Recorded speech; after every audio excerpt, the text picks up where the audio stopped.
The T-34 and its variants were a staple of the Soviet Union's army during and following the Second World War.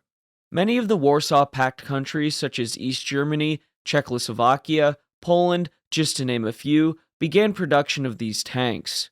Once more powerful tanks came into service in the Soviet Union and these Warsaw Pact countries, they began to export them abroad. In this, countries such as Egypt, Yemen, Laos, and Somalia all got their hands on tanks from the Second World War, where they certainly had some interesting things done to them. Like in this, where a man in Yemen in the 2010s has what appears to be a lanyard attached to a T-34-85 and is using it to fire. In this video, we're going to look at 3 weird T-34 variants and/or uses for the T-34. Starting off, we have possibly one of the strangest looking variants, the T-122, where 2 different nations adapted the T-34-85 chassis using a 122mm howitzer. The nations being Syria and Egypt. Starting off with Syria in the late 1960s, Syrian arsenals converted a small number of T-34-85 tanks into self-propelled howitzers by removing the turret and substituting an exposed Soviet D-30 122mm howitzer. The chassis used for these conversions was the standard Czechoslovakian T-34-85. Additions included 5 ammunition stowage boxes on the hull's sides and a small mounting for the gun which projected over the hull's front. They were painted in standard Syrian camouflage, typical of the period, and saw combat during the 1973 Yom Kippur War, where at least one was captured. Looking at this picture, it goes without saying that these are some of the oddest looking vehicles, and definitely deserve to be on our list. I think the Egyptian variant is the most famous of the 2. During the late 1970s, Egypt's Abu Zabal Engineering Industries Plant No. 100 in the Al Ubaida province initiated a project to mechanize parts of the artillery corps by converting surplus T-34-85 models.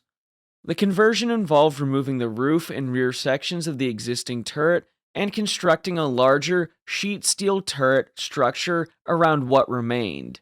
2 distinct gun configurations were produced, one mounting the Soviet D-30 122mm howitzer as shown here, and another fitted with the BS-3 model 1944 100mm field gun. The version equipped with the D-30 was known variously as the T-34/122 or T-122. The exact number manufactured is unclear, but production likely amounted to several dozen units. These vehicles typically carried a light sand paint scheme with broad spray patches of medium field drab camouflage. Although the T-100 conversions are confirmed to have seen action during the Yom Kippur War in 1973, when Egypt and its allies attempted to regain control of the Sinai Peninsula, the T-122 variants did not appear to have participated. There are no known photographs of the T-122 in service prior to its appearance in a museum collection. It is likely that the prototype was considered unsatisfactory, possibly due to issues such as excessive recoil, and therefore never entered operational use, remaining in storage throughout its existence. Next up, the Ripcord T-34. I know it's a lanyard and that I've already covered it, but come on, how can I pass up talking about it again? T-34s came to Yemen in several different loads and different ways. As I mentioned, the first ones were used by Egyptians in their ill-fated involvement in North Yemen's civil war. There are plenty of rusted T-34 wrecks around the country that show their presence to this day. Of course, like I said before, the T-34-85's campaign in the Six-Day War in 1967 didn't go so well, as the Egyptians lost around 250. Egypt's ability to sea lift the armor to North Yemen was becoming a little suspect, so the Egyptians handed about 30 over to the new government of North Yemen. Just briefly though, the information on this subject is a bit scant, and I do want to let you know I'm doing the best I can with online sources, so take the information with a grain of salt. Anyway, more T-34s came to the nation through the Soviet Union, giving aid to South Yemen in the 1960s and 1970s, where it was around 100 tanks that were delivered along with military advisors and other such aid. The last batch came in 1980, 35 years after the end of the Second World War, where South Yemen received another 70 from the Soviet Union. By the 1980s, many of these tanks, both in North Yemen and South Yemen, had been retrofitted with newer radios and some compatible parts with Cold War-era Soviet tanks. Like, for example, here's a reactivated T-34 in the conflict in the 2010s.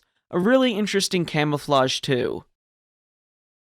Around the year 2000 and into the 21st century, the now united Yemen began to phase out the T-34, with some being scrapped while others remained, as is evident by their use in the conflict that broke out in 2014, and all sides began scouring the remaining stockpiles of T-34s, leading us to seeing the uses of the Ripcord T-34 in the 2010s.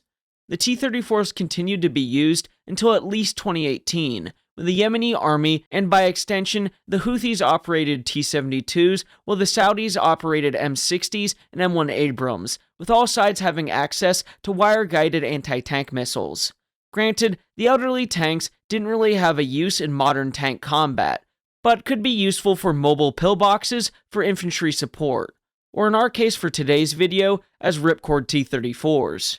The Ripcord T-34, in my opinion, is by far and away the most interesting use of the T-34 in this conflict, and they do have good reason to fire the vehicles in such a manner, as the bizarre feature is due to the lack of proper ammunition for the tank.